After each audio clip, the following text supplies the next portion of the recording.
আসসালামু আলাইকুম গাইস, সবাই কেমন আছো? আশা করি ভালো আছো।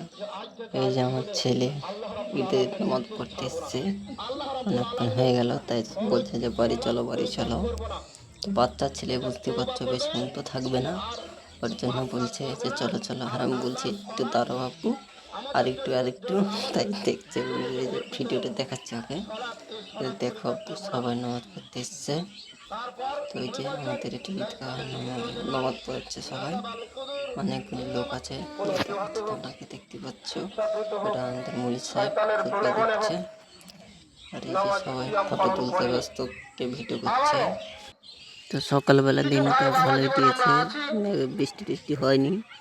কাল রাতে খুব মেঘ হয়েছে, এটাই একটা ভালো হলো, কারণ এই টাইমে যদি মেঘ চলে আসে খুবই অসুবিধা হবে।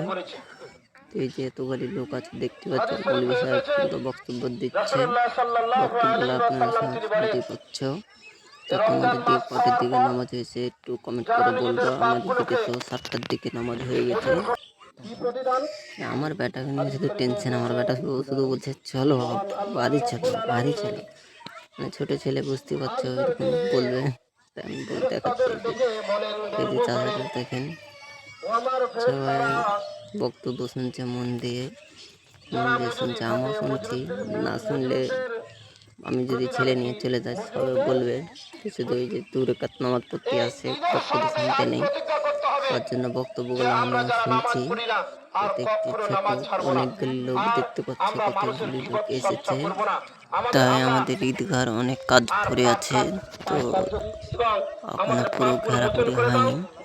টাকা তুলছে, টাকা তুললে তখন ঈদগাহটা পুরো ঘিরে নেবে। সবাই ভালো থেকো, সুস্থ থেকো।